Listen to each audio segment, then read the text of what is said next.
Eu não acho que eu entrei para competir com essas marcas, não, eu entrei para agregar. Nossa, ela só pensa em trabalho. Não, ela pode ser uma boa mãe, uma boa profissional, uma boa mulher, e ela pode cuidar dela também. Então, assim, para sair exatamente da forma que você quer, leva tempo. É saber todas as áreas daquele negócio, porque eu sei fazer aquilo. Então, eu fui aprendendo a fazer tudo. Para mim, até hoje, eu falo, é um grande acerto ter feito essa junção do físico com a marca e um Instagram mais pessoal e ter colocado meu nome na marca. Olá, sejam muito bem-vindas a mais um episódio do WCast, o podcast da Lifetime W.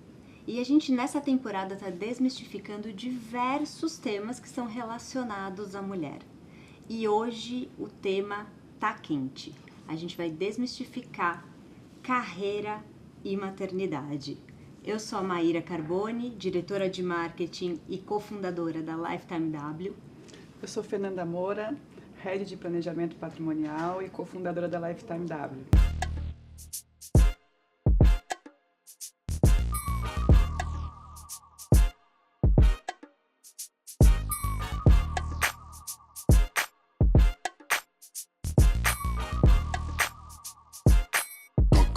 Get some heat.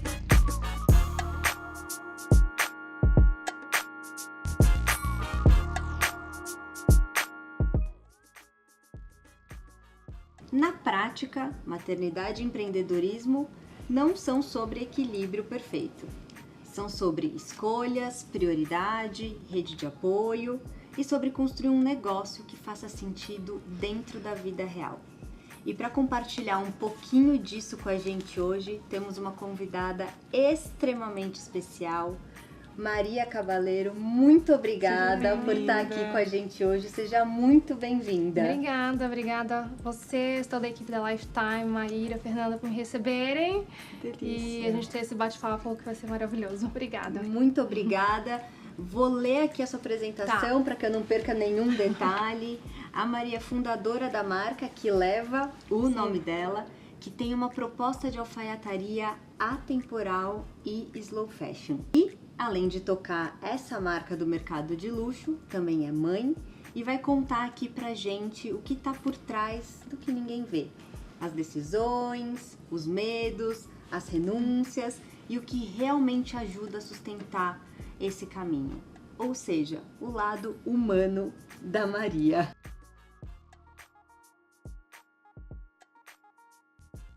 A Maria Cavaleiro, a gente começou a idealizar a marca, falo a gente porque foi o meu marido juntos, ele sempre me incentivou muito. No final de 2017, 2018, antes de abrir a marca, a gente até estava conversando aqui um pouquinho, eu já trabalhei com outras coisas, mas eu sempre tive esse lado de empreender, de ter um negócio meu, de começar alguma coisa, não necessariamente na moda, porque não foi uma coisa que eu... que tem gente que fala, eu cresci querendo trabalhar com moda desde pequena, e não foi o meu caso. Veio muito de uma forma muito natural e sem ser tão planejada assim, mas sempre tive esse lado de empreender. Quero ter o meu negócio, quero trabalhar e quero ser dona do meu tempo, da minha agenda. Então, quando eu casei, em 2017, eu trabalhava um negócio familiar que era de construção civil. Falo que mundo nada a ver. Nada a ver, mas ao mesmo tempo eu já me relacionava com clientes. Então eu tava nessa linha de frente de venda, de aluguel. Eu gosto muito dessa questão de contato com cliente, com pessoas, de conversar, uma boa mineira que gosta de bater papo. Tem mineira aqui também. Por isso que a gente tá se dando bem. Então eu gosto disso. Então eu sempre tive essa ligação com venda muito grande. E eu trabalhava na área de construção civil, sempre gostei muito, mas eu trabalhava em Campinas com o meu pai, e quando eu casei eu tava morando em São Paulo, meu marido é daqui, e eu tava indo e volta, não que hoje seja diferente, porque hoje eu venho muito pra cá, mas ele falava, vamos abrir um negócio pra você aqui em São Paulo, e ele sempre falou, você gosta muito de moda, e eu realmente gostava, mas não pensava em trabalhar com isso. E a gente começou, ele falou, abre uma marca sua, e a gente foi estudando, mas tudo tão aos poucos e tão natural, que quando a gente resolveu realmente, assim, então vamos fazer isso, vamos fazer a marca, vamos começar, Aí a gente começou a se estruturar um pouco mais e fazendo bem aos poucos. Então, o lançamento da marca mesmo foi em 2018, em junho de 2018. Tá bom, tá bom. Mas foi bem... E a sua formação, natural. você teve alguma coisa de moda? Publicidade. Publicidade, ótimo. Marketing, que eu adoro. Tá. Adoro. Não atuei em agências de publicidade, como na época... Gente, isso é 15, 16 anos atrás. Na época era muito trabalhar em agência de publicidade. Quem faz marketing, publicidade, vai pra alguma agência. Tinha que ter uma agência. Era o natural, o estágio. Era o caminho. Qual agência você vai? Qual agência? Eu nunca tive essa vontade muito de agência, mas o marketing da venda, igual eu falo, eu sempre gostei, sabe? De análise do público, análise de produto. O que vai encantar esse cliente? O que vai encantar? Isso eu sempre gostei. Que até hoje eu uso muito disso na marca constantemente. Sim, sim. E tem uma história maravilhosa que a sua tataravó costurava para a família real espanhola. Como é que você descobriu essa história e você acha que isso te impactou de alguma forma? Eu acho que é uma história tão única, tão diferente de tudo, que eu tenho muito orgulho dessa história. E as minhas tias... A minha avó já contava... Minha avó costurava maravilhosamente bem, até como hobby, ela fazia grandes enxovais, enfim, ela sempre teve esse dom da costura e ela contava as histórias. E a minha tia, quando eu tava pra abrir a marca, eu lembro que ela me mandou uma foto da minha tataravó, que ela tinha, a foto que ela chama Antônia, né, dela, foto em preto e branco, muito antiga, já meio rasgadinha, mas tinha, e uma carta que ela escrevia pros familiares, contando quando ela tava no castelo. Então ela fazia uns relatóriozinhos pros familiares e mandavam. E a gente ela era costureira da família real espanhola, morava dentro do castelo, né? A vida dela era lá dentro. E foi passando, a filha dela cresceu com ela dentro do castelo, foi passando a costura, que aí foi passando pra minha avó. Então é uma coisa muito, muito única e eu adoro. Nossa, muito bacana.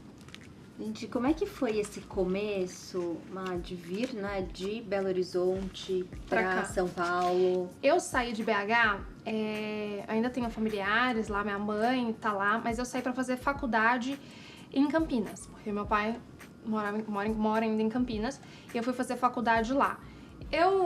Campinas é uma cidade que eu gosto muito, mas na época da faculdade eu não amei tanto e vim pra São Paulo, então eu já fiz faculdade aqui em São Paulo, fiz FAP. Então, assim, pra mim, estar aqui em São Paulo, eu fiquei morando aqui, sei lá, 10, 11 anos da minha vida. É muito minha casa também, eu adoro. Foi tudo muito tranquilo, eu não tive, assim, essa dificuldade, sabe? Eu falo que, às vezes, até a maior dificuldade é a diferença de relacionamento com as pessoas. Que em BH, todo mundo conhece todo mundo. É que mineiro gosta, né? Dado, assim. Do contato. Então, eu sabia os vizinhos todos. E, ai, como é que tá sua mãe, seu filho, sua avó? Tinha aquele contato. E em São Paulo, quando eu vim fazer faculdade aqui, eu lembro que no meu prédio eu terminei o quarto ano da faculdade sem saber direito quem eram os meus vizinhos, sabe? Não tem essa coisa. Então, essa distância do trato pessoal foi o que eu mais senti, mas depois também se acostuma, né? Você vai e pronto. Então, eu adoro estar aqui. Pra mim é um prazer. E você começou a sua marca 100% no digital. Como é que foi essa decisão estratégica lá Já em 2018? Foi estratégica. E antes de pandemia, você nem sabia o que estava pra vir, né? Você imagina, coitada, você tinha aí o mapa daqui, aconteceu uma pandemia mundial. Mas graças a Deus, assim, eu sou uma pessoa muito pé no chão. Eu acredito muito da constância, sabe? Você vai aos poucos, um degrau de cada vez. Então, eu gosto de tudo que eu vou fazer sentir segurança. Então, eu vou abrir uma marca, eu vou testar a primeira coleção, né, que a gente fez uma cápsula muito pequena. Eu vou testar o produto, eu vou testar a cliente, eu vou testar... Você tá em fase de aprender... Eu tava aprendendo do zero. Também. E meu pai fala muito isso pra mim desde pequena. Olha, o negócio pra ir bem, você tem que colocar a barriga no balcão. Então, assim, é saber todas as áreas daquele negócio, porque eu sei fazer aquilo. Então, eu fui aprendendo a fazer tudo, a comprar o tecido, a ver o aviamento, a ver a forma da costura que vai ficar melhor, aqui não vai dar certo, aquele tecido não vai dar certo com aquela peça. Então, como foi tão aos poucos e tão um degrau de cada vez, o online, pra mim, era a melhor opção, porque o risco era muito baixo. Então era risco baixíssimo, uma forma de atingir muito mais pessoas. Sim. E ter essa identidade tão forte no online, lá naquela época eu já achava que era muito importante. Antes de ter uma loja física, enfim. Então, pra mim, essa questão do online sempre foi estratégia. De começar no online, de crescer no online e só depois vir a ter uma loja física, enfim, que aí a gente deixou mais pra frente. E o que você acha, assim, que deu muito certo na tua... Assim, poxa, Muito isso aqui diferente. foi o gol de placa Ter colocado meu hoje. nome. Eu acho que quando eu coloco o meu nome, e eu sempre falo isso, eu já falei isso várias vezes, mas é assim, é a mais pura verdade. Eu não consigo separar o CPF do CNPJ. Não, tirando a parte burocrática, mas Sim. no meu dia a dia é tudo a mesma coisa. E ter colocado o meu nome lá em 2018 e ter dado essa identidade pra marca, quem tá por trás, ela é uma pessoa, ela não é só uma marca com o nome XYZ que vende alfaiataria, ela é uma pessoa que tá Que ali, usa que isso, usa e que que é. é ela. A marca sou eu, muito, é uma coisa só. Foi um grande acerto. Eu lembro que na época, quando eu criei até o Instagram e a gente fez, eu automaticamente já desliguei do meu Instagram pessoal, porque é muito difícil você tocar eu não conseguia nem lidar com os dois ao mesmo tempo. E era tão pessoal a marca também que ficou tudo nele e pra mim até hoje eu falo, é um grande acerto ter feito essa junção do físico com a marca e um Instagram mais pessoal e ter colocado meu nome na marca. Que é curioso, né? Porque eu lembro quando eu comecei já faz um tempo que eu tava fuçando. A gente vai e começa... E a gente tem curiosidade de saber quem que tá por trás do nome. Sim. Porque a consumidora quer saber quem que é essa pessoa. Exato. Pra ver se ela se conecta, né? Porque às vezes é um nome e, poxa, é aquela mulher que veste aquela Quem roupa é? que traz... Eu falo, é transparente o que ela tá usando, o que ela tá falando que é legal, ela usa e fica legal. E eu acho que você Respeita. cria o que é tão importante que todo mundo hoje fala, mas que é uma comunidade que realmente é uma comunidade que sabe quem é você, que te enxerga, que te acompanha e que você ganha uma credibilidade muito grande com aquelas pessoas. Porque você tá dando ali, querendo ou não, eu apareço no meu Instagram todo santo dia. Assim, é raro, eu falo que eu conto nos dedos, quando ou eu tô doente, tô com alguma... passando mal, alguma coisa, ou eu tô no Instagram todos os dias. Então, você cria uma credibilidade que uma marca que talvez tenha um nome solto, não cria essa conexão com aquela pessoa. E eu gosto disso, eu acho que a marca, além do produto, é uma conexão entre as pessoas, entre quem tá fazendo e quem tá consumindo. E quem tá consumindo sente isso. Claro que sente, eu acho que é o melhor caminho pra fidelizar um cliente é saber quem que é, né, que você tá comprando. Então, pra mim, com certeza, esse foi o grande acerto. E aí, bom, você lançou a marca no digital com o seu nome e começou a construir uma marca de alfaiataria de luxo no Brasil, né? Que eu acho que é aí que vem o grande desafio, depois do lançamento. Como você mantém essa marca? Como é que foi esse desafio para você?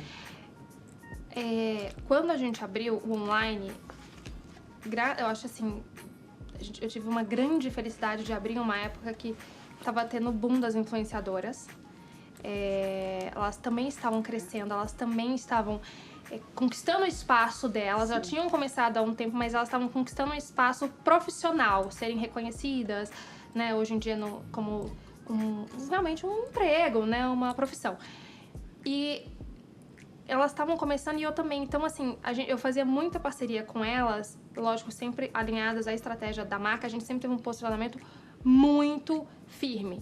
Assim, eu sabia quem era o meu público, onde eu queria chegar. Desde o começo, eu nunca quis, eu quero atingir todo mundo. Porque eu acredito, assim, quanto mais a gente tem um objetivo, mais fácil você chega nele, mais fácil você se torna uma autoridade naquilo. Então, eu sempre tive isso muito focado. Então, a gente fazia parcerias com as influenciadoras e a questão de eu estar sempre aparecendo também, era já também, eu pensava, eu preciso também me desvincular, não ficar toda hora precisando de influenciadoras, que é maravilhoso, é necessário, mas eu não posso ser dependente. Eu preciso criar essa autoridade por conta própria, já com a marca. Então, isso foi realmente pensado, não foi ao acaso, enfim, eu pensei nisso e a gente começou a construir assim. Elas deram uma dimensão maior para a marca e a gente foi construindo e foi, sabe? Então,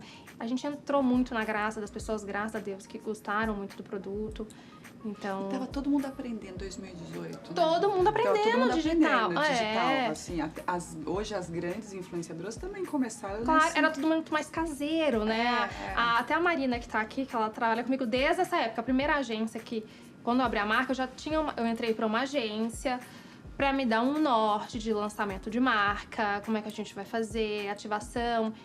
Eu tive essa estrutura. Isso é bom, né? Isso é muito bom. Pra mim foi fundamental, porque eles me deram um norte. Eu não tava ao léu, né? Eu tava começando um degrau de cada vez, testando a coleção, mas eu já tinha uma agência que me deu um norte. Olha, Maria, a gente precisa fazer um lançamento, um almoço assim, ativações a cada 10 dias, sabe? Eu tinha já um norte. E a Marina, que tá aqui, ela tá comigo desde essa época. Ela me agenciava, enfim. E a gente fala como era diferente naquela época. Era tudo muito... Todo mundo aprendendo, tudo muito novidade, muito caseiro as coisas. E como hoje é muito... enfim, muito profissional, muito bem estruturado. Não, e você falou de almoço, jantar, então hoje já é meio que padrão, grandes marcas, quando vai fazer uma coleção, que já faz o almoço, já convida as pessoas. Na época era um teste. Olha só, isso já virou... E você tem que sempre estar buscando algo novo. Algo novo, porque cansa, as pessoas cansam. É uma fórmula que funciona, mas cansa, você tem que estar inovando. Surpreendendo. Na vanguarda, né, disso tudo. Sim. E falando em vanguarda, eu acho que o fato de você ter escolhido, né, entrar pro segmento de alfaiataria de luxo feminina no Brasil foi de fato uma decisão já de vanguarda, porque isso exige tecido caro, modelagem perfeita, né? Mão de obra cara. Mão de obra cara. Por que você escolheu exatamente esse segmento? Porque é o que eu gosto, já era o que eu usava e eu acredito muito que pra dar certo, pra ser algo a longo prazo, ou tem muita verdade ou você vai se perder no meio do caminho.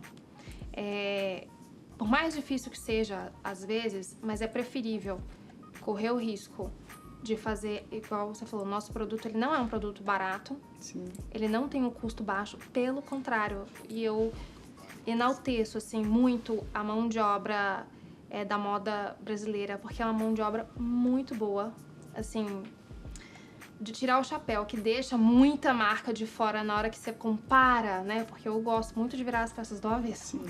Na hora que você compara, você vê como que a gente tem uma mão de obra qualificada, enfim. Então, desde esse começo, em 2018, como eu falo, eu sempre fui muito focada. Ou eu sou uma pessoa que eu vou ou pro 8 ou pro 80. Ou eu faço muito bem feito do jeito que eu idealizei, ou eu prefiro não fazer, porque eu sou muito intensa. E essa questão da alfaiataria já era meu estilo, eu já usava. E eu gostava de várias marcas, que no Brasil tem muita marca boa, mas eu sempre pincelava. Então, a marca X eu usava isso, a marca Y eu pegava ali. Eu não tinha aqui uma marca que eu me identificava. E eu acho natural também, eu acho que é difícil você ter uma marca, eu me identifico 100% com tudo que aquela marca faz. Natural não ter, mas eu ficava muito pingando as coisas. Então, eu falei assim, eu vou fazer algo realmente, tudo que eu gosto, tudo que eu tenho vontade de ter no meu armário. E eu vou fazer pra mim, pra eu usar, porque eu sou a cara da marca. E vamos ver quem vai gostar também, quem vai querer. E deu muito certo. Então, essa verdade de produto, pra mim, é um ponto central do negócio deslanchar. Que a gente fala, eu vou fazer uma pergunta pra você, mas eu vou fazer uma observação. A parte de alfaiataria, hoje, assim, é difícil você achar. A mulher hoje, ela fala assim, eu quero um terno... ela tem que procurar, ou ela vai ser muito cara, mas mesmo às vezes o muito caro, às vezes não o seu estilo não é o corpo dessa mulher e tudo mais, né? Então, e qual que é a maior dor quando você vê da sua cliente? Porque a gente busca, poxa, eu queria tanto uma camisa de seda pra usar com uma calça de alfaiataria. Eu falo que as minhas clientes, né? eu sou muito eu tenho muito carinho por elas, tá, gente? Eu sou muito próxima. das clientes. A gente tem uma cartela muito grande de clientes, mas ao mesmo tempo eu me sinto tão... assim, converso o tempo todo, me sinto tão íntima, que eu falo que a gente deve pensar exatamente a mesma coisa, porque eu sentia muita falta de ter... Nós somos uma marca que não segue tendência. E não é que eu sou contra a tendência. Eu não gosto é errado seguir tendência. Pelo contrário, as tendências são maravilhosas. Ela alavanca o mercado, ela dá um boom, ela cria... Mas, e às vezes, calha da tendência ser o que eu gosto, o que a gente tá fazendo é maravilhoso. Mas quando a gente teve essa escolha de não seguir a tendência, justamente porque às vezes eu percebia que, poxa, tal marca tá fazendo a tendência XPTO, mas ela também tem... O produto não combinava. Não tinha ligação nenhuma ter um produto, sabe, duas pontas, porque eles não se conversavam, não era a mesma persona que os era tão separada, era tão diferente, que às vezes aquele grande público dela não poderia perder a identificação com aquela marca, porque ela às vezes lançou algo que é muito diferente do que o... Até a vendedora ficava... perdida. Nossa, chegou esse blazer e esse terno agora de alfaiataria, mas ela não sabia falar muito nem do tecido, porque o nicho dela... O nicho é diferente, entendeu? Mas ainda se esforçava para trazer uma alfaiataria, mas era uma peça única de cada coleção. E aí ela perde a autoridade, às vezes, naquela que ela poderia ter, para poder, às vezes, atingir muitos gostos.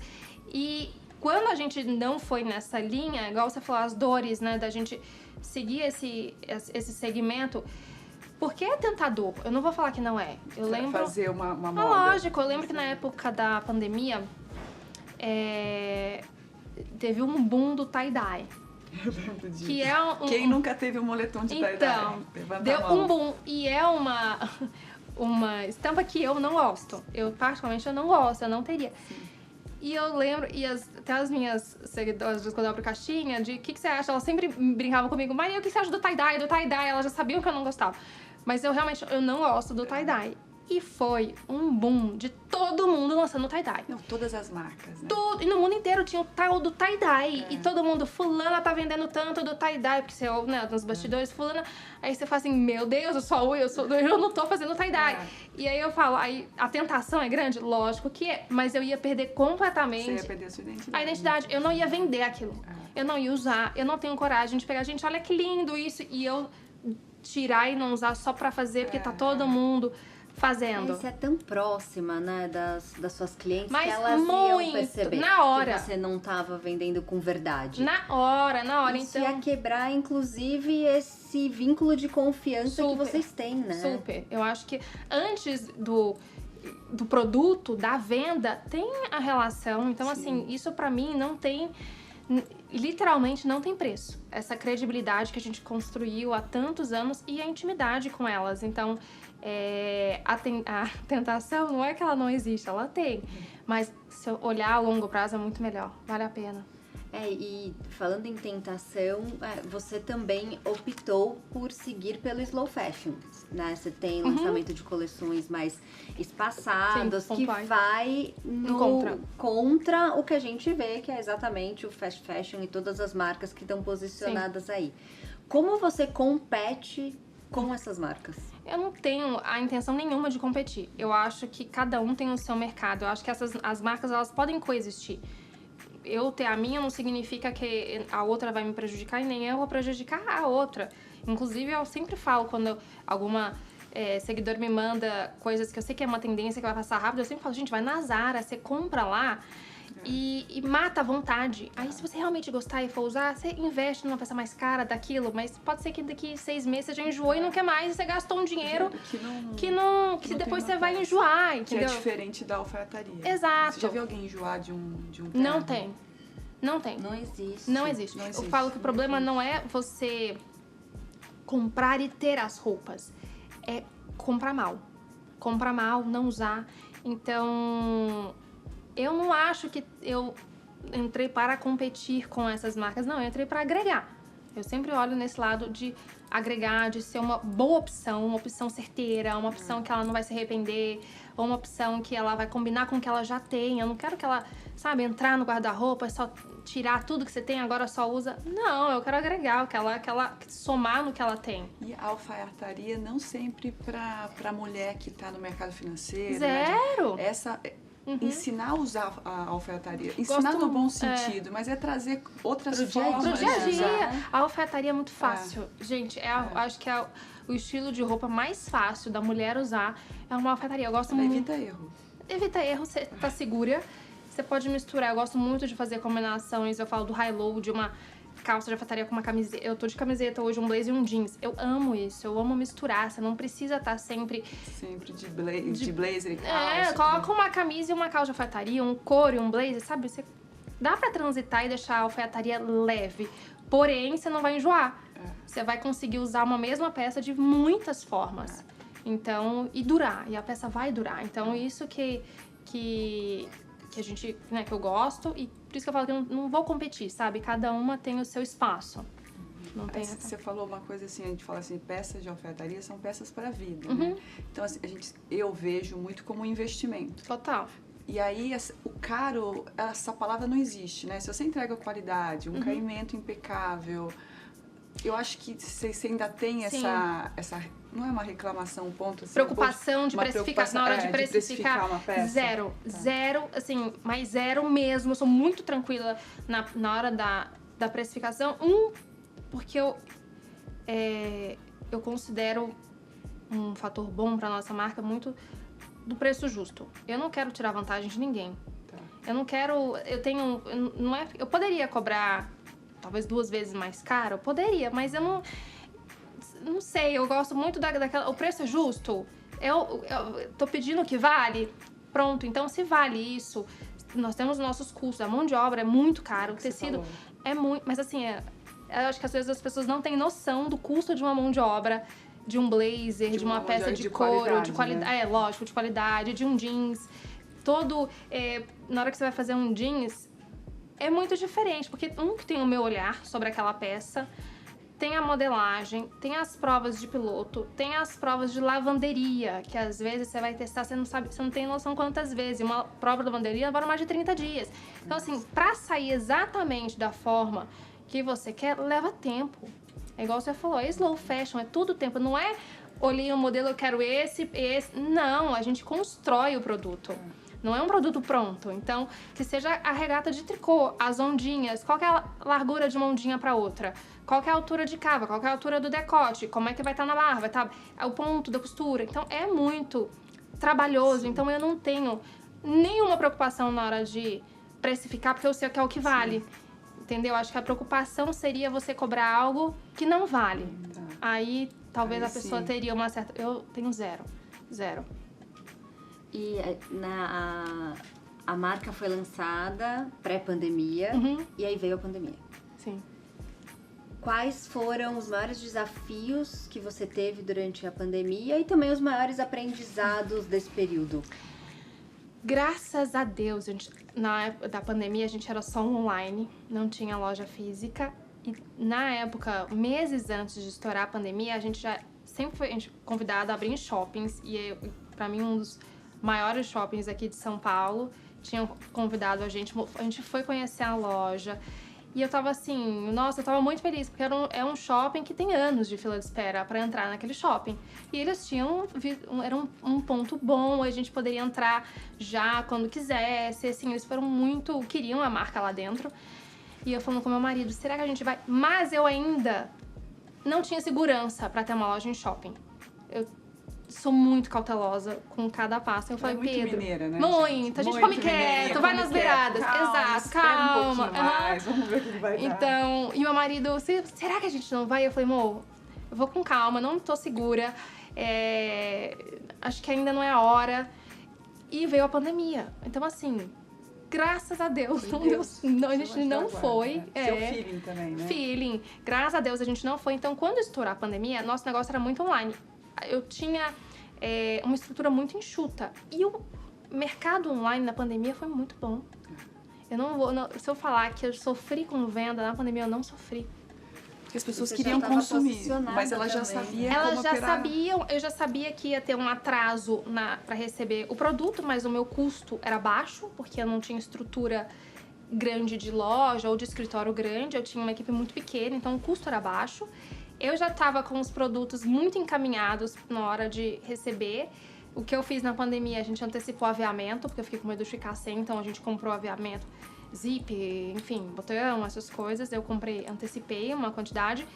Então eu tava abastecida. A minha oficina não parou, ela, sabe, só foi o atraso, eu já tinha clientela, as pessoas queriam comprar no online, porque tudo fechado, tinha aquela, né, queriam consumir, então pra gente não teve esse baque tão forte, justamente por a gente ser ainda enxuto, sim.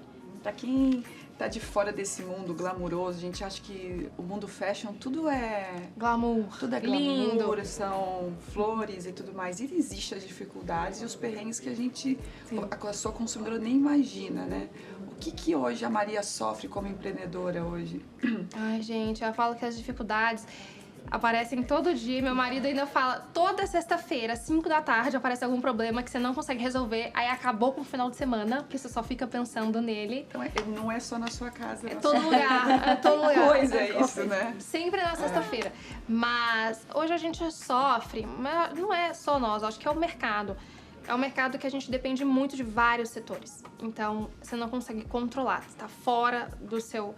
Por mais que você se planeje, por mais que você faça tudo com antecedência, tem vários fatores que podem fazer uma coleção atrasar. Por exemplo, eu já cheguei numa coleção que você pega uma família, né, que são 5 peças que usam aquele mesmo tecido, você compra o tecido, você aprova a pilotagem, você faz o pedido do tecido. Normalmente o tecido demora de 60, 75 dias pra ficar pronto, às vezes alguns até 90. Nossa, é muito tempo, né? A gente não imagina, a gente acha que vai lá, escolhe, faz assim, 15 dias No dia úteis. seguinte, Nas 15 dias úteis tá chegando. Principalmente tecelagem brasileira, então eles fazem tudo mediante pedido. E aí a gente tá contando com aquela produção pra receber, aí chega o tecido tá com defeito. E aí, devolve tudo. Você não consegue aproveitar o tecido. E é mais 75. Mais 75, mais o tempo de produção. Então, aquela família já não vai entrar nessa coleção. Não vai dar o tempo. Então, assim, o tempo tá sempre correndo contra a gente e a gente depende de muitos fatores para tudo dar certo, para o produto chegar na hora que precisa chegar.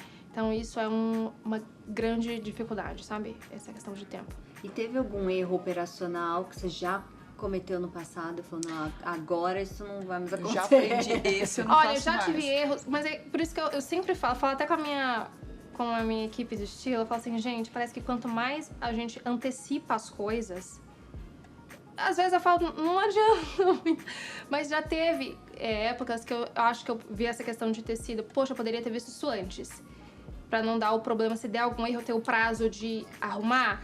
E às vezes, quanto mais antecedente também, com mais antecedentes que a gente faz, às vezes eles atrasam, sabe? Então, assim, é muito, cada caso é um caso, cada problema é um problema. Ou problemas de grade de uma peça. Às vezes eu já cheguei a fazer jeans que eu pensei, nossa, acho que eu fiz pouco, eu deveria ter feito mais. E não dá tempo, porque até fazer de novo... Acabou o time, já vai chegar o sale, vai chegar a promoção, não vai chegar. Ou, acho que eu fiz muito essa peça, deveria ter feito menos. Então, essa questão de adaptação de grade é uma coisa que a gente tá sempre aprendendo, adaptando. É meio que uma roleta russa, saber o que a cliente... Esse daqui ela vai querer. Às vezes você aposta numa peça e justamente a que você fez menos quantidade, acabou. Acaba, né? Então Quanto tempo é assim, criação... Tem a inspiração, Sim. criação... Há um ano antes. Um ano A gente começa um ano numa antes. coleção. Então, por exemplo, você... E eu acho legal esse tipo de... Como você pilota a tua marca, né? Você faz uma coleção e fica com ela... Eu acho que até usando e ensinando... Eu volto tudo do que eu usei de coleções passadas. E traz uma peça coringa de outra, volta pra uma coleção. Porque é tudo tão clássico. Até o nosso... Inclusive, essa semana uma... cliente minha me mandou uma foto, ela tava usando uma camiseta que a gente fez há uns 4 anos atrás, com o short dessa coleção. E ela falou, nossa, olha aqui, coisa antiga com coisa atual. Inclusive o nosso seio, acabou o prazo de seio, tudo volta por preço cheio. Não fica datado com aquela precificação de sale, de no volta, site, porque tá. eu vou voltar a usar, porque Exato. é uma janela que você tem pra usar, pra comprar num Sim. sale e depois vai voltar ao preço cheio. Eu acho que nenhuma marca faz isso. Não, Mas, eu conheço. então, a gente faz porque eu realmente acredito muito no produto. Eu acredito que ele transita muito. Eu não gosto muito de deixar as coisas datadas. Coleção inverno, coleção verão. Aí você lança... até eu acho que o calendário brasileiro é horrível, porque você lança a coleção de verão no calor, no frio, e a coleção de inverno tá no auge do calor, sabe? Então, Você não consegue nem experimentar uma roupa de inverno. não dá. Só que é tudo tão... que você não pode ficar também de fora, porque o seu cliente, ele quer consumir aquilo, às vezes ele vai viajar, você precisa se adequar a esse calendário, mas tudo nosso, que é o DNA da marca, são as peças transitarem muito bem. De coleção, de ano, não tá datado, É sabe? extremamente atemporal. Muito, fato, mas de fato né? é. De Porque fato é um conceito que muita gente usa, mas que nem sempre é sempre aplicável, tem entendeu? Mas de dessa. fato é. É isso. Então- Porque tá no seu DNA, Tá. de novo, né? Tá na sua verdade de marca, tá no seu Uhum. DNA e você leva isso não só para esse tema de coleções, como também para o tema de peça, de sale. Então isso faz parte da sua Faz. marca. E já. eu falo que eu também sou cliente, sabe? A gente consome as coisas de outras pessoas, de outros serviços. Eu valorizo muito o dinheiro da minha cliente. Gente, dinheiro não aceita desaforo. Eu não vou fazer uma coisa que eu vou fazer ela investir um dinheirão e daqui a pouco eu nunca mais usei. Eu nunca mais Coloquei essa peça. coloquei aquela Não fez peça. sentido Não fez mais sentido. pra- Pra mim não faz mais, mas pra ela faz. Então, É. sabe? Então, é uma verdade os produtos. Então, por que eu não vou usar uma peça que eu lancei 2 anos atrás como a de agora, sabe? Eu faço muito essa mistura e falo pra elas fazerem também. Isso, tá bem. E esse tema de precificação, né? A Fê até comentou às vezes alguma cliente pode até justificar, mas é caro. Uhum. Mas e esse fato de que muitas podem inclusive comprar fora, por exemplo, Sim. né? Como é que você administra esse tema da precificação principalmente? Eu acho que... Eu gosto muito quando chega uma marca, eu amo mostrar para as minhas clientes como a peça é feita, o acabamento, o tecido, a costura, toda a peça que chega, normalmente eu viro, eu mostro, e eu gosto que a pessoa saiba o que ela tá comprando. Mas tem uma coisa do valor que, o que eu falo que não tem preço, que diferencia muito, é quem tá por trás daquela peça. Igual eu te falei, o meu jeans. Por que eu acho o meu jeans vale isso? Ou por que ele tem essa precificação? Porque eu sei o histórico, eu sei o trabalho que ele deu, eu sei o quanto custa eu estar ali o tempo inteiro em cima da peça, em cima da coleção, colocando o meu gosto, colocando a minha pessoa ali. Então a cliente, ela não tá comprando só o produto, porque eu não vendo só o jeans, eu não vendo só a camiseta, só a camisa. Isso daí você vai achar só produto, você acha na internet e no Mercado Livre. Você acha não sei lá o que, tá, quanto lugar tem. Mas você vender a minha pessoa, ela comprar o meu gosto, o que tá ali por trás daquela marca, não tem como comparar com outras marcas, sabe? É muito individual, é muito particular. Então eu não tenho essa preocupação de... ela pode comprar fora e ter a... Tenha também, sabe? Não tem problema. E ela vai... E é importante a comparação, né? Eu acho. Super. Porque ela fideliza. Muito. Porque se eu vou ali pelo preço no seu concorrente e, cara, não ficou bacana, na segunda lavagem eu mandei na lavanderia, a roupa veio Sim. torta, cara, nunca mais. Eu acho é uma experiência difícil da marca. E tem uma coisa que eu prezo muito, que é o atendimento. Nós vamos fazer 9 anos de marca, eu nunca dei, e olha que eu já tive algumas agências, e todo mundo pede o Instagram pra poder... Eu nunca dei acesso ao meu Instagram pra ninguém, e eu fico nele praticamente, se eu não tô dirigindo ou em reunião trabalhando, eu fico nele o tempo inteiro respondendo, porque eu morro de medo de alguém não responder alguma cliente como ela merece ser respondida, ou na loja, ou atendimento. Esse atendimento faz muita diferença para cliente. Ela conversa com pós-venda e o pré-venda. Ela conversa comigo, ela conversa com as vendedoras, são assim, investir em vendedoras muito boas é um super diferencial. E ela se sente segura, porque o problema, gente, eu não vou falar, nós somos uma marca perfeita, problema todo mundo tem. Vai ter uma camisa que o botão vai cair. Sim. Acontece. Agora, o diferencial é o atendimento que aquela cliente tenha, que ela vai receber da gente, sabe? A atenção dela. Sim. Eu falo que a marca, e eu também, eu me coloco muito no lugar de servir. Eu tô ali pra servir elas, pra ajudar no que eu posso, pra entregar o que eu tenho pra elas, não que... tem aquela frase, né? Cliente tem sempre razão. Não é, eu não acredito que o cliente tem sempre razão, mas o cliente, mesmo sem razão, tem sempre que receber o melhor atendimento. Então, essa questão do atendimento fideliza muito. Você pode comprar peças lindas em outras marcas, que têm marcas lindas e com bom atendimento, e elas vão te fidelizar por isso. E nós também tentamos sempre seguir esse caminho. Vai ter problema, vai ter alguma coisa que pode acontecer, mas ela encontra ali um porto seguro. Eu sei que vão resolver, vão me ajudar da melhor forma. Eu não vou sair prejudicada. Sim. Não é, ai, poxa, passou do seu tempo de devolução, de troca, não tem o que fazer. E assim, e fecha e beijo, tchau.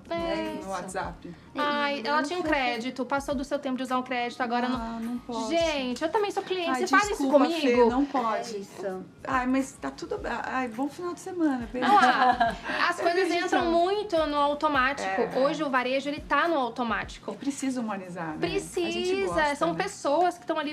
Eu gosto de ser atendida assim, eu gosto, se eu for ter um problema, poxa, vão me ajudar a resolver. Eu compro aquilo, eu viro fã da marca ou daquele serviço o resto da vida, não é? Então, não é só a venda, não é o cliente não é um produto, ele é uma pessoa.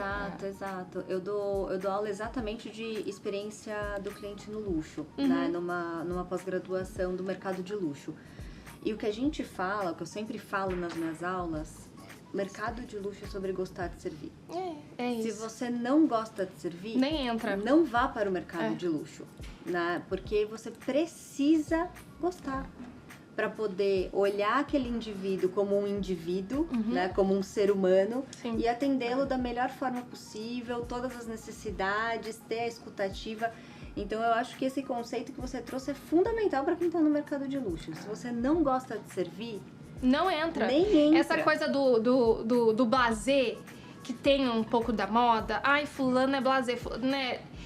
Gente, isso não fideliza ninguém. Isso afasta. Pode ser que você compre uma peça da pessoa, mas que ela não vai te fidelizar. Você Não vai comprar vai. porque você gostou. Exatamente, você não vai ter... Eu falo que é o melhor marketing nosso é o boca a boca, é a cliente fidelizada. Bate o olho e fala assim, sabe, a pessoa fala, nossa, que linda que você tá. Você faz questão de falar. Faz questão. Eu tenho cliente, gente, isso que é vem legal. de Manaus só pra ir na loja. Porque deve estar gerando uma tentar- curiosidade das suas clientes Sim. de ver mais peças, né? Então, assim, você Tocar. cria essa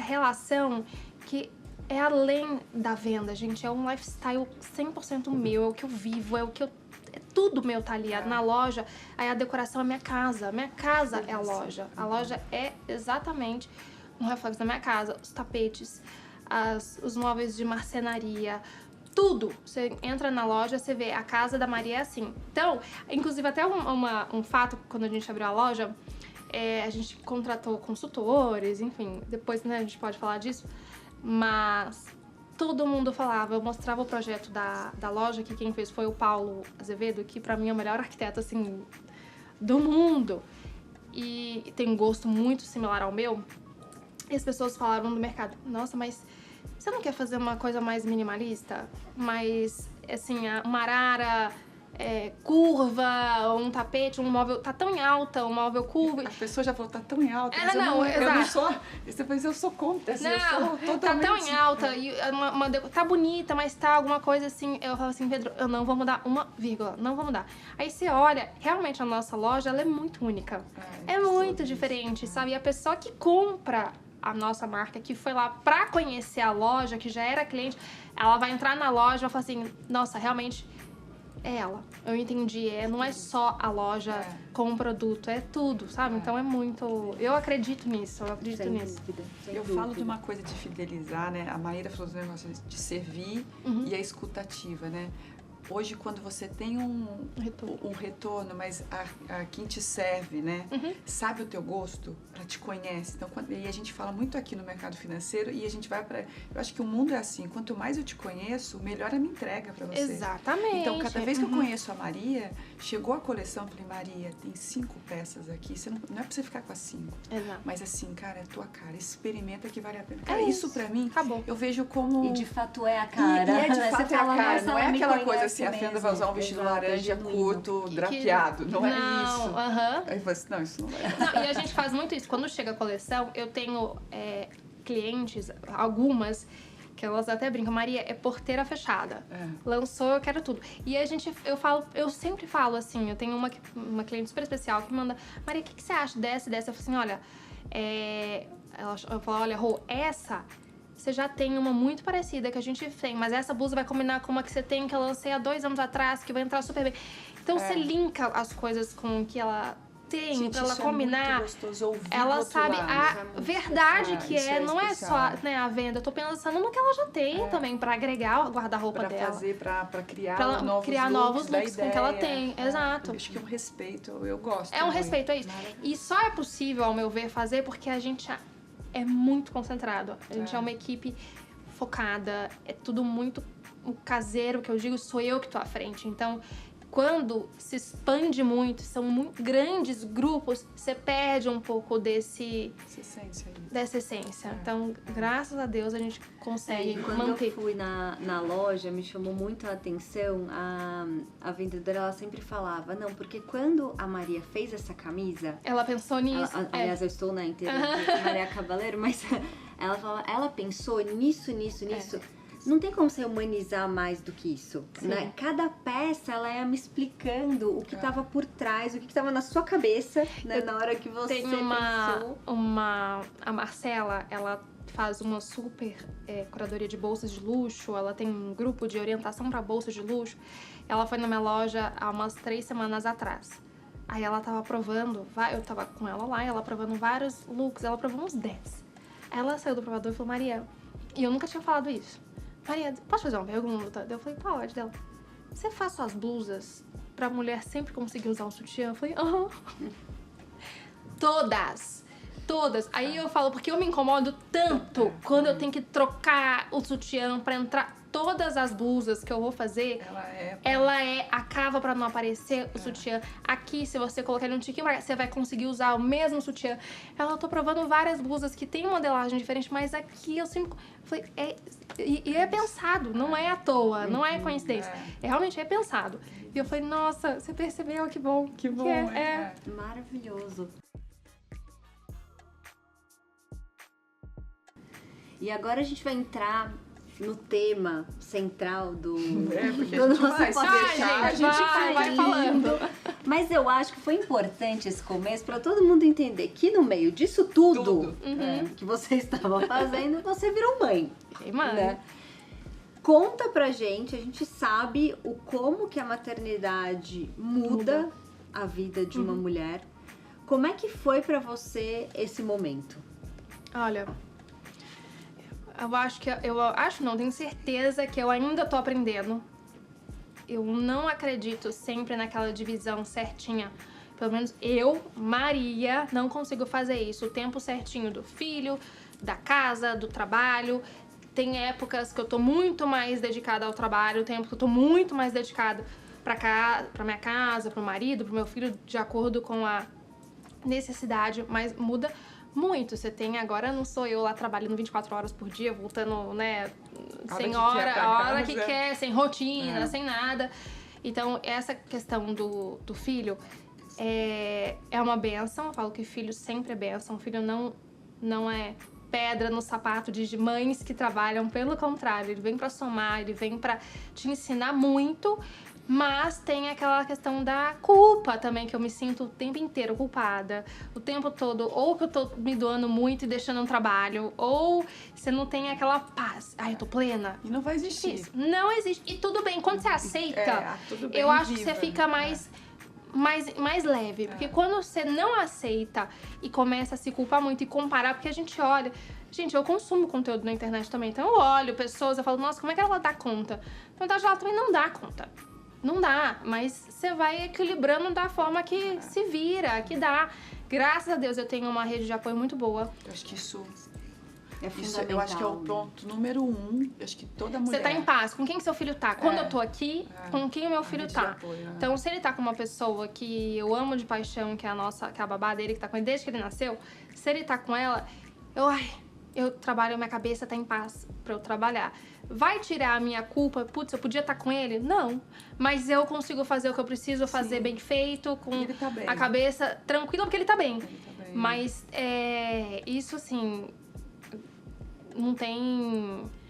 Não teria como eu fazer sem ter essa rede de apoio. Eu estaria mentindo, eu me viro, né, com o que deu. Não, eu tenho a rede de apoio e eu consigo trabalhar, mas Mas hoje a gente tá falando mais disso, né? Então, há uns anos atrás, a mulher que fazia isso, que deixava a filha com essa rede de apoio... Era julgada. Ela era julgada porque era aquela mulher que... Nossa, ela só pensa em trabalho. Não, ela pode ser uma boa mãe, uma boa profissional, uma boa mulher. E ela pode cuidar dela também, né? Mas, inclusive, teve uma vez que me marcou, acho que meu filho foi... uns 3 anos atrás, ele foi pra uma festinha infantil. Eu não podia ir com ele, era de tarde, era dia de semana de tarde, porque eu tinha trabalho, eu tinha reunião. E ele foi com a babá. Aí eu lembro que a babá me contou, eu vi umas mães falando, a mãe dele não veio, a mãe dele tá, né? Aí eu falei assim, Maria, gente, faz bem-vinda ao time, é isso. cara. Mas quando ela me contou, eu falei assim, gente, mas me incomodou? Zero. É isso. Zero. Pode falar, não tem problema. Eu zero, não ligo se falarem. Porque, eu gosto do que eu faço. Uma mãe realizada também é muito importante. Ela é uma boa mãe. Ela é uma boa mãe, isso. Quanto mais realizada a gente tá. Tranquila com relação às suas escolhas. Muito. Né? Porque é isso, foi a sua escolha. É escolha. Se você tá tranquila com a sua escolha, o que os outros vão falar importa menos. Sim, com né? certeza, com certeza. E a minha terapeuta falou uma coisa que eu acho maravilhosa, que uma vez eu usei isso. Não, que eu tô tentando equilibrar os pratinhos. A gente falando dos pratinhos, a gente tá caiu. falando menos agora, né? Dos pratos. E ela falou, Maíra, você não tá tentando equilibrar prato nenhum. Na verdade, todos os pratos estão no chão. E você escolhe quais você vai pegar pra equilibrar. E você tem 2 mãos. Então, assim, não adianta querer achar que você é equilibrista e vai equilibrar no queixo, na cabeça. Nada. É isso que você tem. E aí você olha pra eles e fala, agora são esses aqui que eu vou dar conta. E são esses que você equilibra. Por isso que esses bate-papos, esses encontros... É bom pra outras mulheres. Porque a gente ouve você falar, ou ouve outras mulheres, fala assim, você tá vendo? Tá tudo bem. E não fica aquela culpa, a gente fala assim, sou só eu sou péssima mãe. Nossa, olha só, não consegui chegar aí você não faz pra comer a cenourinha dele. Eu falei, cara, vamos comer a cenourinha no sábado, então. Vamos comer 10 cenourinhas. E tá ótimo, né? Agora, na quinta-feira passada, eu fui pro Rio Open, que era lazer e trabalho ao mesmo tempo. E o meu filho tava assim, mamãe, não vai, por favor, não vai. E era só um dia, gente, eu ia na quinta e eu tava na sexta. E o meu marido, e não vai, mãe, por favor, e chorando. Falei, filho, mamãe vai, mamãe volta. Aí no dia seguinte, eu acordei, ele disse, me acorda quando cheguei, não acordei. Aí eu fui pro aeroporto de manhãzinha, passei no quarto dele, falei, mamãe tá indo. Por favor, não vai. Eu fui, mas com o coração quebrado, assim, eu fui quase chorando, de dor de deixar. Mas no momento que eu cheguei no aeroporto, que eu olhei pro meu marido, eu falei, graças a Deus eu vim, gente, porque você precisa também. Se eu deixasse de ir, eu ia me sentir tão mal. Com o seu marido, com o meu marido. Que também precisa de você, né? A gente teve uma experiência tão legal, foi um trabalho tão legal, que... Sabe, no final, eu cheguei sexta-feira, ele tava de tarde já brincando com todos os vizinhos. Tava ótimo, não teve nada. Não, e você deve ter saído da porta pra fora. Acabou, já tava ótimo. A gente ainda vai chorando. Exato, não deu aeroporto, na hora que eu cheguei, a dele já mandando ele nadando com um amiguinho. Então, assim, ele já tava muito bem. Então, não tem como, não pode se prender, eu acho. É importante do foco. Meu foco é esse, eu vou fazer isso, tá tudo bem, ele vai ficar bem. Vai, faz, não sofra. Que depois você vai voltar, vai estar tudo bem. E você fez o que você tinha que fazer. Sim, não é? Você se sente... E aí tem a realização pessoal sua. Total. Que também tem que colocar, né? A gente sempre fala, a gente pensa na realização do filho, da família, do marido, do trabalho e a sua, né? A gente não pode se anular. E tem, né, o maior erro é se anular. E é natural. A tendência é se anular. A tendência é a mulher parar de se cuidar. Sim, a tendência é ela deixar de se arrumar pra poder, porque o filho tem que levar... Aí ela tem que fazer tanta coisa que ela, Exato. nossa, não deu tempo hoje nem de prender o cabelo. Exato. Eu falei, não dá. Não pode, não não é pode, isso, porque não é você é a pessoa que mais sofre. É. E vai refletir na sua casa, no seu casamento, no seu filho. E seu filho quer você bem. É. Ele quer ver uma mãe Sim. que vai... Assim, essa né, terapia acho que faz parte se quem não faz, pelo amor de Deus, faça, né? Ajuda muito, né? Eu lembro que meu filho era pequeno na época, e numa das minhas sessões eu falava assim...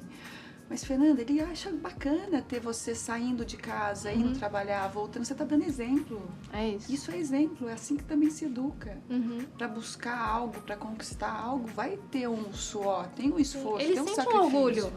Né? A gente então, acha assim, que às vezes a será criança não que- enxerga os nossos, né, as dificuldades, o trabalho. Eles enxergam, eles sentem orgulho. Então eu acho falo ótimo. que às vezes, assim, eu não tô falando, muito pelo contrário, eu acho que não tô julgando mães, assim, mas será que se eu ficar com ele o dia inteiro eu vou ser uma mãe de qualidade para ele? Eu talvez não. Eu já pensei muito nisso. Né? Assim, será que eu vou ficar com ele, tá, as 24 horas do dia, será que eu vou dar o meu melhor para ele? Não, eu com Não sei. certeza não acho que eu não conseguiria, porque dentro de mim eu tenho muito essa coisa do empreender e do trabalhar. Eu preciso produzir alguma coisa. Eu gosto de produzir, eu gosto de gerar, eu gosto, sabe, de Criar. eu plantei, eu vou colher. E a casa, para a mãe que escolhe ficar em casa, na minha visão, é um trabalho o mais difícil de todos. Mais difícil que Mais o seu de difícil que o empreender. meu, porque eu saí de casa, vou resolver minhas coisas. O trabalho da casa, gente, é muito difícil. Então a mãe que tá ali, ela também tá trabalhando, não é? A gente tem uma coisa que é a dona de casa, mas é o maior trabalho que tem, é uma casa. Então, pra mim, às vezes é até o meu sossego, quando eu saio de casa e vou trabalhar, o meu escape, sabe? Então, se eu ficasse dentro de casa todo dia, eu não sei se eu daria conta, não é? Então, É verdade. E teve alguma decisão profissional ou pessoal que você adiou por conta da maternidade? ai, não, você acredita que não? Nada. A maternidade não me interferiu, porque como eu ainda não tinha a loja física e era um online, eu tinha muita autonomia de trabalho. Você tocava teu tempo. Eu tocava o meu tempo, eu tenho meu escritório, eu tinha as pessoas que trabalhavam comigo, mas eu tava assim, agora, com a loja física, a pressão em cima de mim triplicou. É muito mais trabalho, é muito mais responsabilidade. Aí deu uma mexida no meu emocional. Eu acho que o meu cansaço hoje emocional é muito maior que o físico. Que É o novo, né? é o novo e Tá se adaptando a tudo. é algo... Eu saí disso aqui pra ir pra uma coisa muito maior, uma também. equipe muito maior, uma coleção muito maior. Então, o meu emocional hoje é o que mais me pega, apesar do físico de eu ficar indo e vindo em estrada, dirigindo o tempo Que você inteiro. mora em Campinas. Eu moro em 2000 e... No final de 22, meu marido também tava trabalhando lá. E ele falava, eu quero muito mudar pra lá com o menino pequeno pós-pandemia. Eu falei assim, então vamos. Eu não queria, mas depois eu sou bem cristã, então eu entrei em oração. Eu falei, ai Deus, se for pra eu ir, me dá com vontade, porque também ir sem vontade não funciona pra mim não, gente, eu não vou fazer não. E eu comecei a entrar em oração e eu falava pro meu marido, eu não saio de São Paulo. Meu marido, não, vamos, vai ser bom. Eu falei assim, desiste. Eu não saio porque eu adoro São Paulo. Eu não saio. E aí, do nada, começou a me dar uma vontade gigantesca de ter uma casa, de mudar pra lá. Eu falei, meu Deus, Pedro, vamos olhar então. E fomos. Então, no final de 22, eu fui pra Campinas e eu decidi abrir a marca em 24. Então, assim, Você ficou 2 fiquei anos o em inverso, Campinas, porque ele ia muito trabalhar lá e eu ficava aqui, só que eu não tinha loja, só tinha o meu escritório, era uma coisa que eu podia trabalhar de lá e vim pra São Paulo uma vez na semana. E aí, em 24, eu inventei de abrir a loja, então eu comecei a vir todos os dias. E aí, a sua rotina é todos os dias você vem pra cá. Eu tento não vir de quinta, por conta de trânsito, que pra mim é bem puxado, mas pelo menos 3 vezes na semana eu tô aqui. Pelo menos segunda, quarta e sexta, e às vezes na terça eu tô aqui. Então, quem quer ir lá te encontrar e ver a Maria na loja... Vai, porque provavelmente não tem uma vez que eu tô aqui que eu não passe lá. E qual que foi a situação que você viveu que você acha que foi a mais difícil para tentar conciliar o empreendedorismo com a maternidade? Quando eu decidi abrir a loja. Porque aí eu tava muito... Era algo muito novo pra mim. E assim, eu vinha pra cá trabalhar, eu tive que contratar muito mais gente. mudou toda a criação das peças, que antes era algo que eu liderava mais, hoje eu ainda lidero, mas aí eu tenho mais gente pra fazer, eu tenho uma outra equipe, eu tenho estilista, eu tenho os controles de qualidade, era algo assim, eu aprendi a delegar mais. Por um lado foi muito bom, porque eu soltei um pouco as rédeas, que eu sou uma pessoa controladora, coitado do meu marido. Então eu comecei a soltar um pouco as rédeas, eu aprendi. Só que esse processo é difícil, a gente sofre. Eu sofro quando eu tenho que aprender a delegar e com algo novo. Que pra mim, eu vim pra cá... Você tem que delegar e esperar a pessoa fazer, né? Porque senão é aquela coisa, você delega, mas você tá lá, você tá fazendo... Às vezes eu faço isso. Não tem...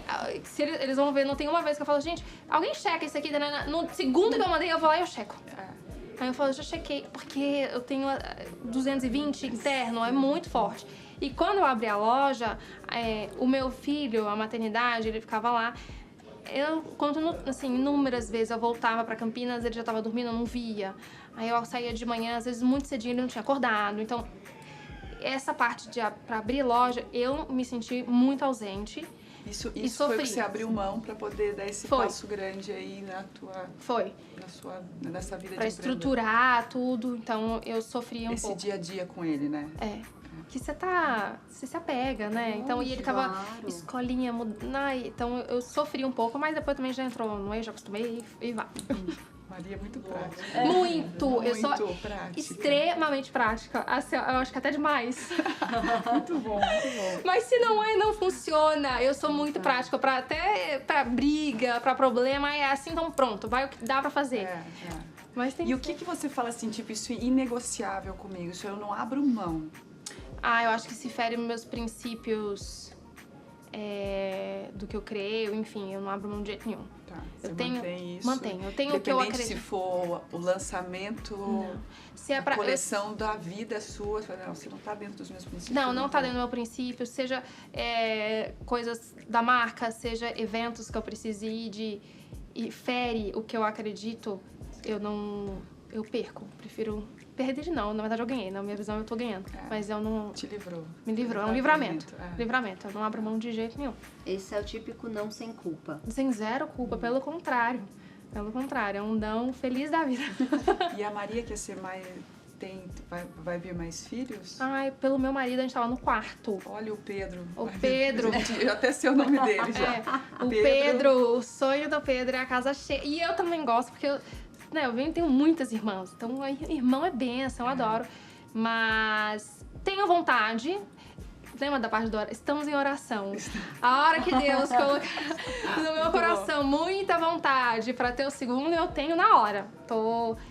Quero ter, mas assim, com vontade de ter. Não quero só para ter, ou pra dar um irmão pro Miguel, ou pra ter mais um filho. Eu quero muito ter vontade de ter mais um, aí eu tenho. Porque a gente fala muito que o empreendedor, né? Eu falo que a empresa é um filho que você constrói. Opa! A Maria é uma menina aí sua, né? Então fala que dá trabalho. Que dá trabalho também, né? Então, é uma educação ali, ó. E a gente falou de rede de apoio, né? Como é que você construiu essa sua rede de apoio para conciliar a carreira? Lá em casa, né, eu tenho uma pessoa que me ajuda, graças a Deus. Inclusive, quando eu tava aqui em São Paulo, ela entrou quando o meu filho... Antes eu tava grávida, então ela já pegou o meu filho, assim... Eu falo que praticamente, eu falo pra ela, também chama Maria. Eu falei, é seu filho, olha como é que você tá criando ele. Mas ela trouxe ela, inclusive, de São Paulo pra Campinas. Levei a família, porque é o meu porto seguro pra conseguir trabalhar tranquila. E tenho familiares que me ajudam, que meu pai mora no condomínio do lado meu, então tá sempre lá, pula, pega o Miguel, ou a minha irmã. Então eu tenho essa rede de apoio muito sólida pra eu ter paz pra trabalhar. Fora o meu marido, que é um paizão também. Meu Deus. Eu ia fazer essa pergunta. O Pedro é muito parceiro seu, muito. Seu sócio. Meu sócio. Sim. Ele trabalha com construção civil, mas ele me ajuda muito e meu sócio começou a marca comigo. E um paizão pro Miguel, assim, que eu preciso, olha, hoje, porque quando eu tô lá, eu que, né, busco escola, levo escola, vou pro mercado, porque tem a parte de dinâmica nossa de casa, né?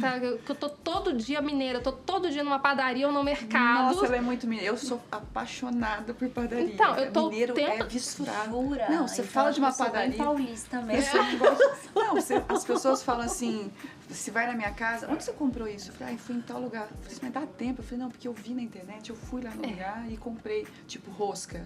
É Mineira isso. adora uma Rosca. Eu vou pedir Rosca, as- doce. Eu vou te dar, mas adoro É isso. isso, eu tô o tempo inteiro. Não tem um dia que eu não vá na padaria ou no supermercado, ou se eu tô voltando aqui de noite, a padaria fecha às 9. Eu tento chegar umas 8h50 pra conseguir ir lá pegar. Eu gosto disso, sabe? Também Então, gosto, assim. isso eu não abro mão. E eu não abro mão. Então, eu falo. Como é que eu dou dar conta, né? É muita coisa. Tem dia que você chega em casa, tipo, 9 horas, e fala assim, se você ticar o que você fez, você fala assim, nu. Não, e meu marido fala assim, eu gosto muito, eu não tenho o problema de pegar mão na massa. Zero, sou zero a pessoa, não tem problema nenhum. Eu já chego em casa de noite, 9 e pouco da noite, Miguel já tá dormindo, o Pedro tá lá em casa, eu viro pra Pedro, eu tô indo no supermercado. Ele, não é possível, eu falei, tá faltando comprar o amaciante, que eu sei que acabou, o supermercado fecha às 10, dá tempo, e eu vou e volto, não tenho tempo ruim pra fazer o que precisa ser feito, tanto em casa quanto no trabalho. É isso, É. muito bom. Teve que ter alguma conversa mais difícil entre vocês depois da maternidade pra reajuste de combinado? Não, porque eu falo, a decisão... falo não, tenho certeza que a decisão mais importante na vida de uma pessoa, no caso mulher, é com quem ela casa. E graças a Deus, meu marido, ele é fora da curva, ele sempre, eu nunca precisei mostrar pra ele os motivos que eu preciso, do porquê eu estar fora, porque ele sempre viu antes de mim, então ele é muito, vai, faz, eu te ajudo aqui, vai, ele nunca falou assim, ai, mas eu tenho o jiu-jitsu dele, que ele faz jiu-jitsu, não, ele abre a mão pra eu poder, sabe, ele é muito, muito parceiro, então não teve essa conversa. Teve uma boa mãe que criou ele. Minha sogrinha linda que eu amo. Então ele teve um bom exemplo dentro de casa, sabe? isso, Do pai com a mãe, que é maravilhoso. Então eu não tenho que ter essa questão com ele, mas isso sou eu, é uma coisa que não talvez seja exceção, não sei, não é realidade de todo mundo, mas pra quem não tem isso, eu acho que o combinado não sai caro, a conversa sempre é bem-vinda pra não ter problema. Que exige muito da gente. E o homem tem que ser muito compreensível. Falando em próximos passos de Maria Cabaleiro, o que vocês veem pro futuro da marca? Eu tenho muitos planos, assim, a gente Conta vive uns de sonho. spoilerzinhos. Tem um sonho, eu não falo, que igual a loja, eu fui falar na hora que eu já tava com o ponto comprado, com já tava tudo o tapumô, eu vou lá e falo, apareceu. Mas eu tenho muitos sonhos, quero abrir mais lojas, abrir outros segmentos também, então, fazer bem um lifestyle, mas vai. E vamos falar de dinheiro? Vamos, a parte Eita. boa também, né? Vamos lá. Como é que foi a sua educação financeira? Você teve em casa ou aprendeu mais na marra? Olha, minha educação financeira veio muito do meu pai, né, que eu não tenho do que reclamar de acessos, enfim, eu nunca precisei me preocupar com dinheiro, mas meu pai sempre me ensinou que essa frase eu sempre falo, eu já falei aqui, que o dinheiro não aceita desaforo. Então, eu preciso planejar, eu preciso me organizar. Eu não sou aquela pessoa que compra, gostei, comprei. Não sou. Pra eu comprar, eu namoro muito, eu estudo muito, eu vejo se eu vou usar, se eu vou... Então, eu tenho muito pé no chão com o dinheiro e eu me programo, eu me planejo. Eu tive essa educação de que o dinheiro vem com muito trabalho e você precisa dar valor e se planejar, e não é assim, eu quero, eu tenho, sabe?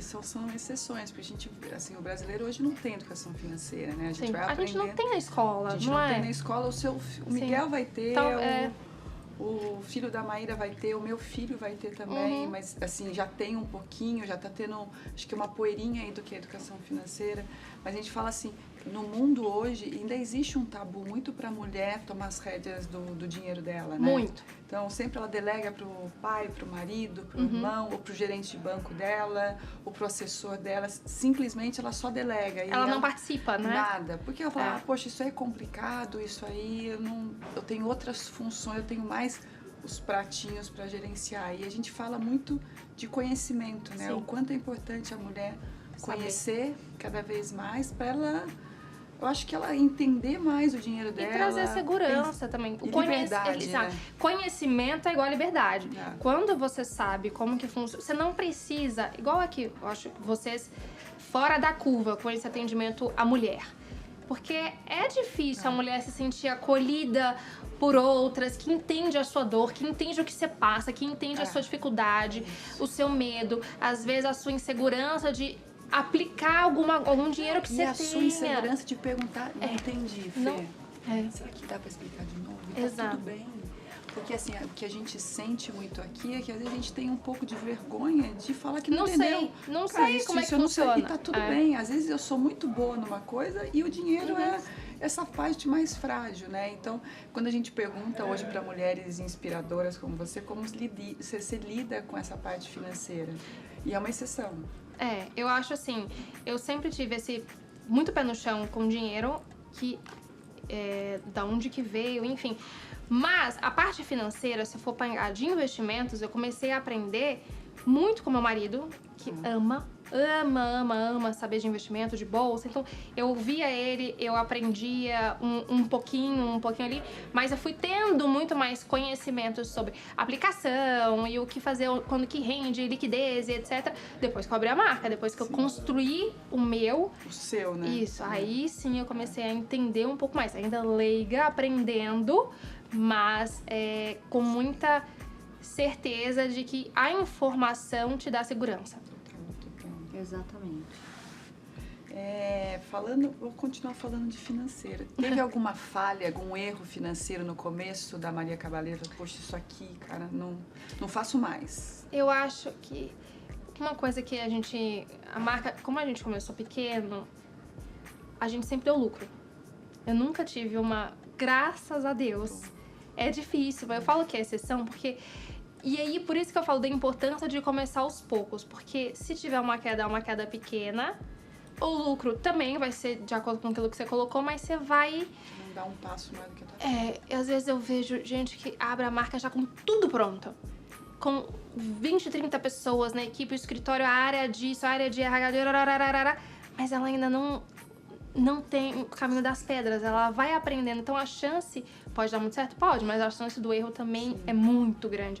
Então, como a gente começou a marca tão enxuta, tão pequeno, muito de casa, eu que embalava tudo, a minha casa era caixas.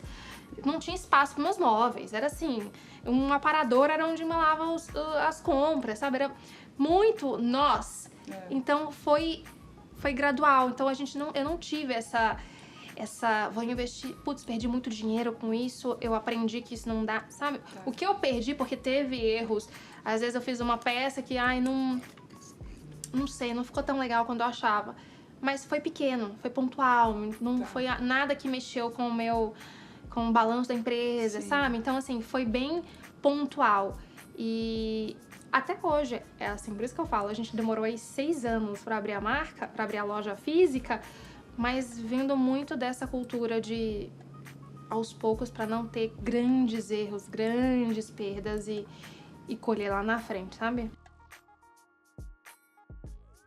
Estamos chegando ao final desse episódio. A gente se empolgou na primeira parte, né?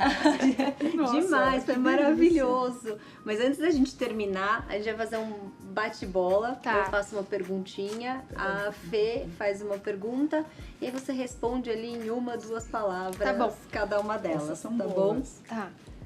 Uma peça que te deixa poderosa na hora. Blazer. Adorei. Você colocou um blazer, tá bem. Você colocou um blazer, segura essa mulher. Um detalhe de acabamento que você repara assim, você bateu o olho, você já vai falar assim, nossa, esse acabamento. Passadoria. Passadoria da peça. Às vezes quando vem de produção, uma peça... Não digo nem na passadoria caseira, né? Que a pessoa saiu de casa, enfim.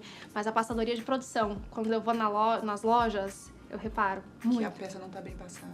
Porque a passadoria, ela é o acabamento final daquela peça. Então, uma quebra de gola que não chega bem passada, de uma passadoria industrial, vai atrapalhar... Também adoro um ferro. Então, vai atrapalhar a modelagem da peça. 5 ferros, e eu tenho até o girador, adoro. Não vai deixar o tecido como ele deveria ficar. Então, uma passadoria de acabamento faz muita diferença. Um não que você aprendeu a dizer pra proteger a marca. Talvez tendências, né? Uma coisa que você acha cafona, adorei essa pergunta, e que muita gente acha chique. Eu não vou nem falar de uma peça, mas eu vou falar da ostentação. Acho extremamente cafona a ostentação que hoje a gente abre o celular, é só isso, eu não gosto, eu não acho que agreguem absolutamente nada. E eu não gosto muito também de muito logo, gente. A roupa toda grifada, eu não gosto. Não, tá combinando com a gente. É isso. Eu acho que é uma frase... Desculpa, eu me empolguei. É sua. Uma frase que você repete pra você mesma quando bate aquela insegurança. Deus é bom. Deus é bom a todo tempo. Pronto. Um sonho que você quer realizar esse ano ainda? Você realizou já nesses 2 meses? Não, ainda tenho sonhos de... Vou falar de metas batidas da marca de vendas, que a gente colocou aí mais alto esse ano, então é um sonho a ser batido. E se for pessoal, talvez viajar mais com a minha família, porque eu abdico muito de viagem por conta do trabalho, enfim, viajar mais com eles. E um conselho que você daria pra Maria de 2018? Maria de 2018, você vai passar muito perrengue. Vai passar muita coisa, mas vale a pena. Não falo para as mulheres não desistirem dos sonhos quando ela tem de empreender, não achar que tem que estar tudo pronto para começar, acreditar no que ela faz, no que ela vende e seguir em frente, não desistir, porque sempre tem coisa melhor na frente. Quando a gente segue, se alcança. Isso. Acho que ela passou essa mensagem já, né? Desde o início, Desde o né? início ela tá passando a mensagem. E só pra gente fechar, né? O que você diria pra essa mãe empreendedora ou executiva, né? Que tá tentando dar conta de tudo, sem falhar, sem pedir ajuda. O que você diria pra desmistificar essa ideia? Que não é só ela, que todo mundo é assim, todo mundo passa por isso. A CEO, a pessoa que você mais admira num trabalho, brasileira fora, que é casada, que tem filho, também passa por isso. Então não acha que é só com você, porque a gente às vezes tem essa... Todo mundo consegue, menos eu.